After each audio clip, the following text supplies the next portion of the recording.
नमस्कार। सुभाष चंद्र बोस पर पिछले वीडियो में हमने उनके बचपन, उनकी किशोरावस्था और उनके यौवन के दौरान उनमें जो महान परिवर्तन आए, जिस साहस का परिचय दिया उन्होंने, उसके बारे में चर्चा की थी। 1921 में आईसीएस छोड़ने से पहले अपने भाई शरचंद्र बोस को लिखा, जब जीवन में चुनौतियां ना हो तो जीवन अधूरा हो जाता है। मुझे चुनौतियां चाहिए। भारत आए, गांधी जी से मिले। गांधी जी ने कहा सीआर दास के पास जाओ, और सीआर दास के वो सहयोगी बन गए। वो सीआर दास जो बाद में कलकत्ता म्युनिसिपल कॉर्पोरेशन का मेयर बने और सुभाष बोस बने chief executive officer, Bengal Congress के अध्यक्ष बने और नेहरू जी के साथ मिलकर कांग्रेस को नया नेतृत्व दिया।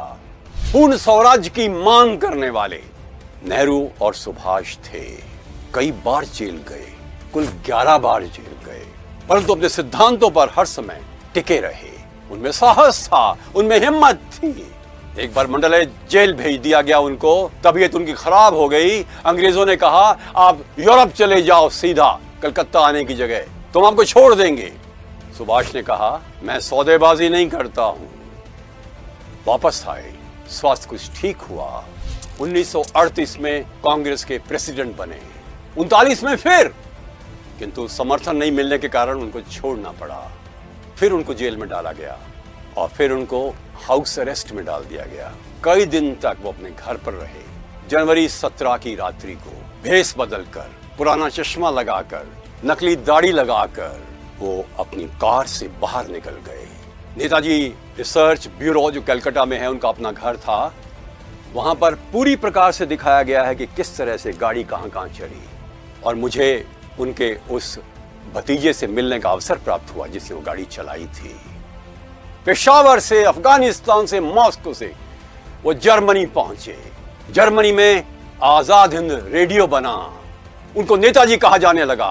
प्रिजन ऑफ वॉर के माध्यम से उन्होंने संगठन बनाया, किंतु हिटलर का यह कहना था कि बहुत दूर पड़ता है भारत। उधर रास बिहारी बोस, जिन्होंने की इंडिया इंडिपेंडेंस लीग और आजाद हिंद फौज का गठन किया था, सुभाष बोस को बुलाया। जर्मन पनडुब्बी में आधे रास्ते, फिर जापानी पनडुब्बी में आधे रास्ते, फिर हवाई जहाज से वो टोक्यो पहुंचे। टोक्यो से सिंगापुर, और एक शासन बना, आजाद हिंद गवर्नमेंट बनी। परंतु उनका उद्देश्य था एक ऐसी सेना तैयार करना जो जापान के साथ मिलकर के भारत को अंग्रेजों से मुक्त कर सके। भाग लिया। 1944 में हिंदुस्तान की ये आजाद हिंद फौज जापानियों के साथ इम्फाल की तरफ बढ़ रही थी, किंतु अमेरिकी एयरफोर्स ने जापान को हराने का पूरा प्रबंध कर लिया। जापान हार गया। सुभाष बोस का स्वप्न ध्वस्त हो गया। वो एक हवाई जहाज से जा रहे थे ताइपे में, फॉर्मोसा में। उसका एक्सीडेंट हो गया 18 अगस्त 1945 को, और वो दुनिया से चले गए। सुभाष बोस से हम सीख सकते हैं साहस, करुणा, सहायता, अनुशासन, संगठन, देशभक्ति, अडिग रहना, समुत्थान, कभी भी ना हारना। परंतु ऐसी विरासत छोड़ गए हैं जिसने कि देश को आजाद करने में और शक्तिशाली बनाने में बहुत बड़ी भूमिका निभाई है। अंग्रेज कांप गए थे क्योंकि आजाद हिंद फौज का असर हिंदुस्तानी सेना पर पड़ रहा था। नेवल म्यूटिनी हुई, उसमें उसका प्रभाव था।